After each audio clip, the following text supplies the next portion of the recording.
Buckle up sa ating next stop. At ihanda ang iyong coffee dahil dadalawin natin ang paggawaan ng coffee.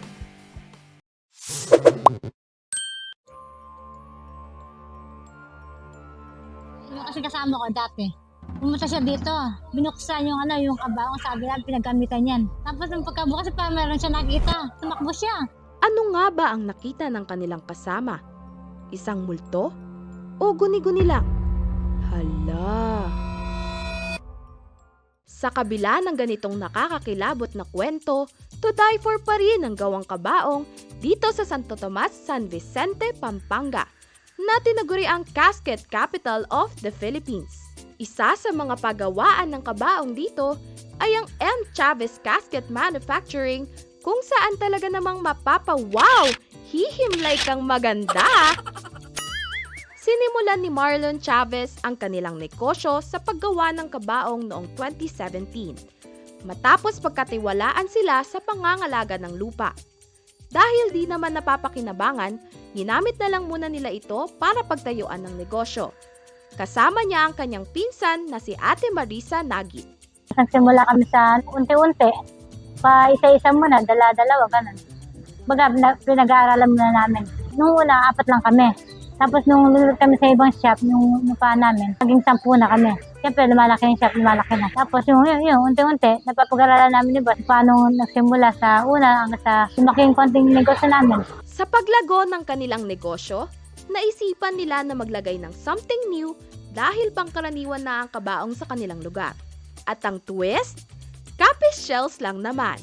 Ay, ito, pag pinagkaiba, yun, sa amin, kapis. Kaya kami lang nagagawa ng mga kapis. Dito puro ano lang yan, gawa. Pero mga kapis sa amin talaga. Ito yung pinagkaiba ng kabaong. Puro kapis yung gawa lang namin.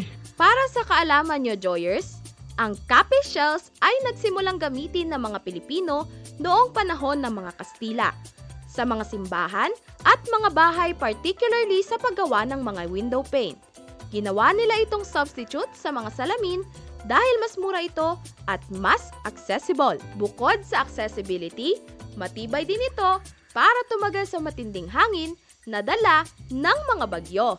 Sino ang mag-aakala na ang kapis shells na pandisenyo sa traditional Filipino houses ay ginagamit din sa pagpapaganda ng mga ataol? Sama kayo sa kakaibang tour kung paano nila gawin ang kanilang bestseller ataol. Niluluto muna nila ang kapis shells dito sa oven. After nito, ay sisimulan na nilang linisin at himay-himayin ito. Tinatanggal nila ang matigas na part ng kapis at pagkatapos ay matrabahong ididikit sa ataol. Sa paglalagay ng kapis shells sa kabaong, kailangan ay maayos na nakaporma ang mga shells. Tinatakpan nila ang ilalim na tinanggalan ng matigas na part.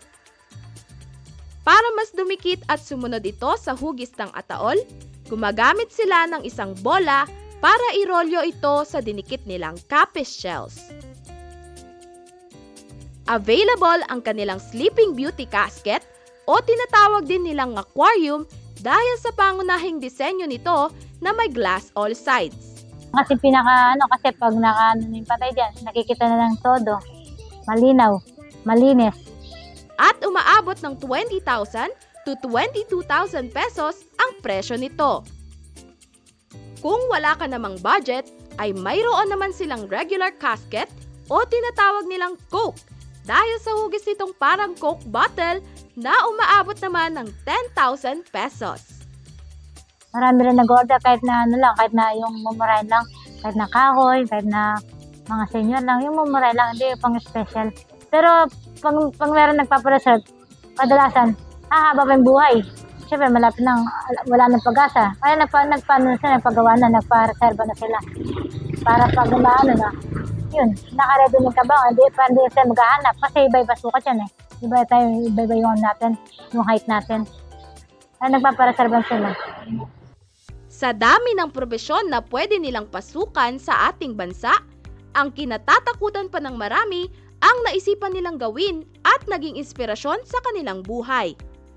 Ako sa totoo, mas gusto ko na dito kaysa kikiyano ko sa bahay. Dito inspiration ko, dito ako masaya. Dito ako mamamatay. Dito ako kukuha ng kabaong. Kasi sinabi ko kay boss, Basta dito na ako, dito na ano ko, trabaho ko. Ayoko na lumipat sa iba. Mas gusto ko na dito. Hindi man maganda sa ating pandinig, pero ang kamatayan ng iba ay kabuhayan sa kanila. Kaya saludo ang lahat ng Joyers sa ating mga dakilang Casket Masters!